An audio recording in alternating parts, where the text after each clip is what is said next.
Hi guys, today we're going to do a battery change on this Cub Cadet. It's a CC30H hydro drive riding lawnmower, and the battery's located right here under the throttle. We'll take some of this plastic off and we'll get it going. Okay guys, so there's two bolts, one here, 10mm wrench.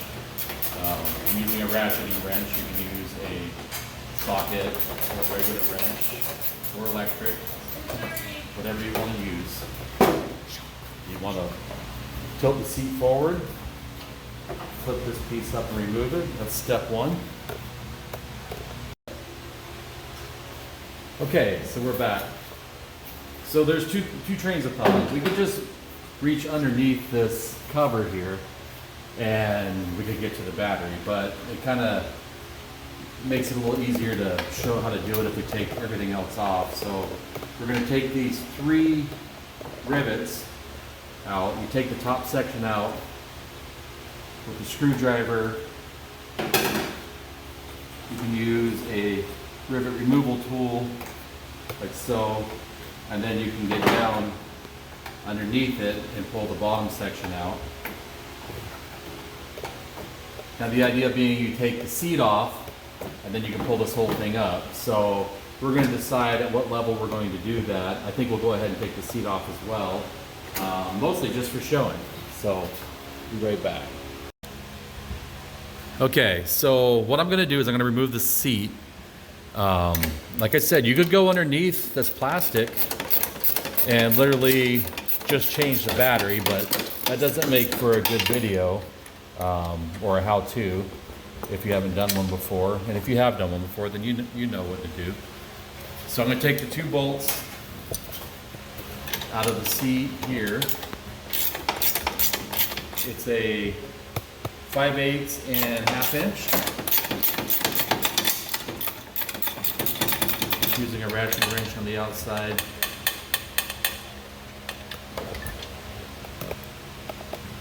And it's just a shouldered bolt. And the seat will come right off.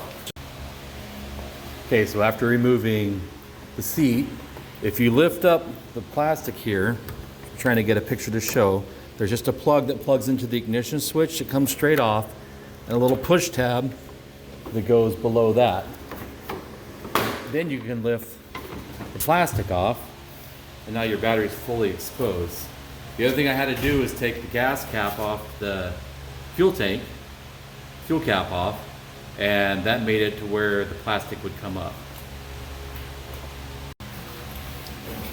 So now that you have your battery exposed, I just put a piece of wood between the body and the panel so you can easily get to it. We're going to remove the ground side first. Always remember to remove the ground side first. It may have a little arc. Sometimes you remove if there's any pull on it. This one shouldn't.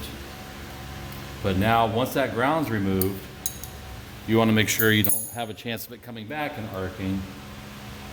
You can tie it off, use a bungee cord. I'm just going to use a zip tie and then kind of just hang it in the air so it can't touch anything. And then we'll do the same thing on the power side.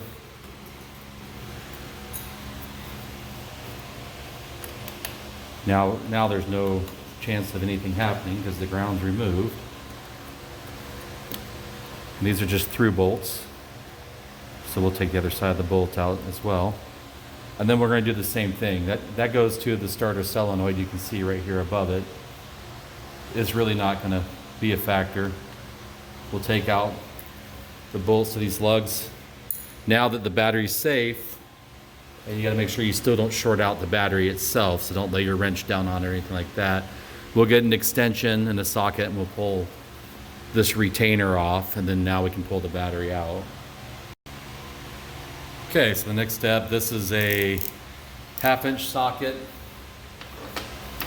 Like I said, get an extension long enough so you don't have a chance of shorting out your actual battery itself. Just be very careful when doing it. You want to remove that bolt and you want to remove this bracket off. This is just the hold down.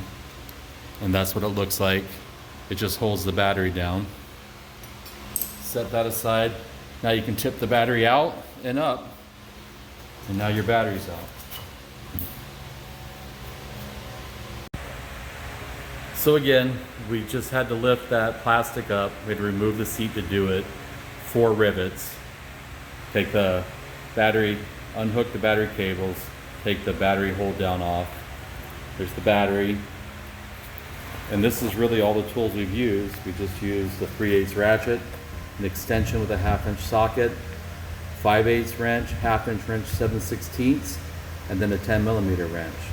And these are all the parts that we had to take off. So really not that bad. Now before, just as a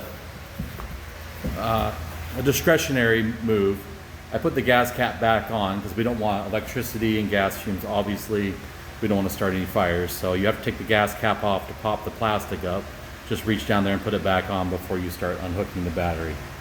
And if you do it in a very safe way, you shouldn't get any arcs or anything anyway, but just always be safe when you do it. So now we're gonna go and get a battery, and then we'll come back and we'll do the opposite. And then I will probably make another video doing a tune-up on it since everything's accessible, but we will see. We might just put it back together and do that at a later time.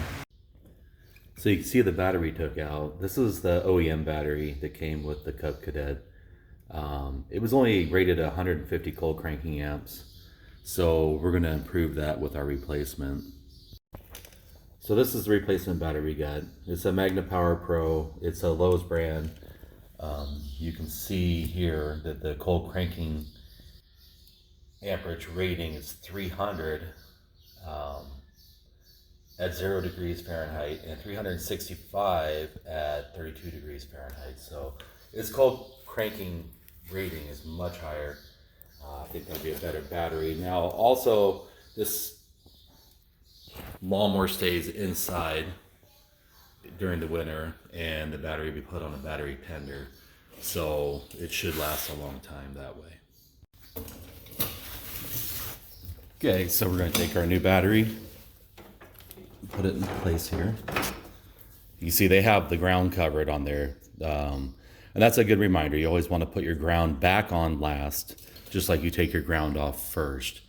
So we'll get the bolts for the battery lugs, we'll put that back together.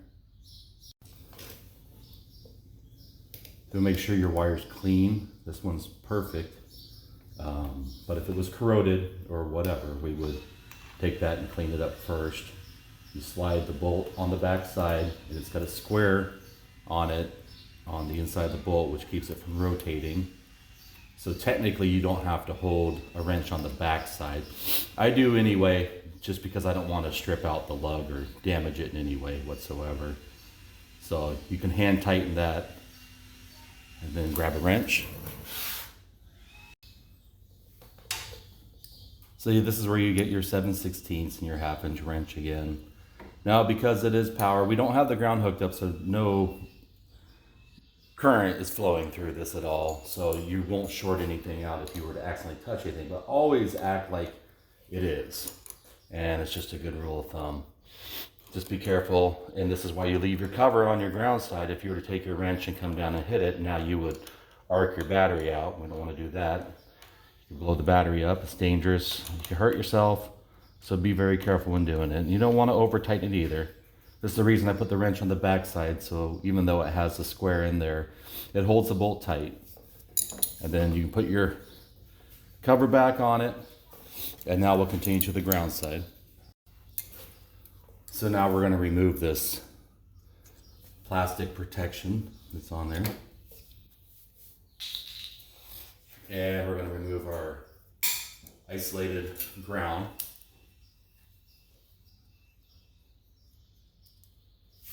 Install the bolt in there, like so. Put our wire on.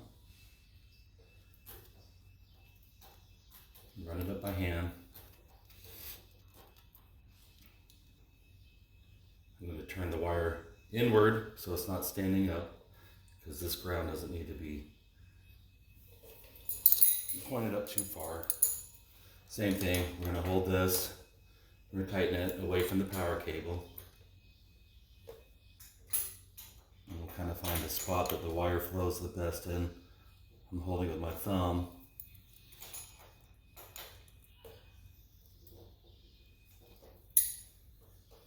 Okay. Now, some people would use a red spray for anti-corrosion, all that stuff, or just some type of battery protectant. I'm not a big fan. I don't want to use the red on mine because I am going to take it off in the wintertime. It sits in the garage and it doesn't get in the weather. But what I will do later is I'll spray a little bit of clear coat paint on there, and the clear coat will keep from corrosion building up on it. It's just the way I like to do it. Everybody kind of has their own way of doing things. That's just the way I like to do it. But you can put some anti-corrosive spray on it or whatever you like to use. Now would be the time to do it. So now it's just going to be putting back from reverse. Like I said originally, and I know I already said it, but you don't have to take the plastic off or the seat off to do this. You can just reach up under it and do it. It's just personal preference. I thought it would show better if you could see it from that point. And then we're going to put this battery hold down back in place. I'll carefully put that on.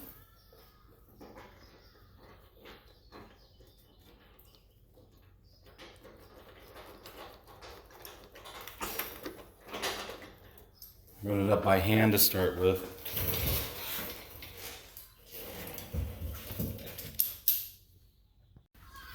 And then grab your ratchet. Of course, keeping in mind we don't want to arc anything across. That's why I'm using the longer extension, and just put it in there until it's tight. Pull it straight out. Now your hold down's in place. So we're simply going to take that ignition switch that was down there, plug that back in, and then the second plug that has the clip on it, that's for this emergency stop button. So push them in, make sure they're both tight, make sure the smaller one clips in. Kind of hard to see from that angle. And then you set your lid back down, and then we'll put our gas cap back on. I had to take it off to put that back on. So when you get ready to put these rivets back in, you want to make sure they're pulled all the way up. Not all the way out, but all the way up before you push them in. Then you simply push the bottom in first, and then push the top down.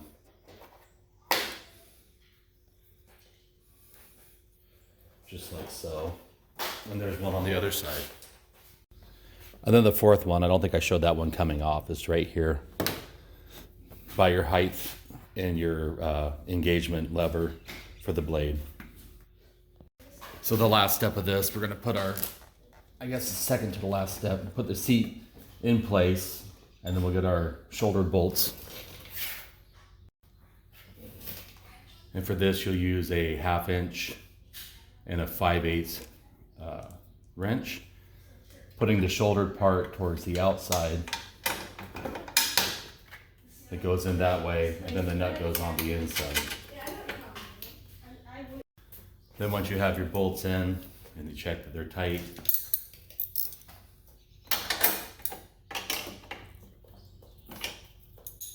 then your seat's down.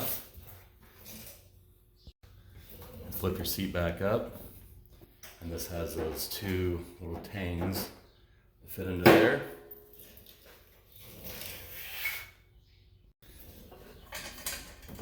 And then you have those two bolts.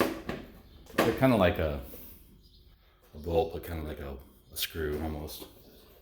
So I'm going to go with the plastic. Start them by hand, then you won't strip them.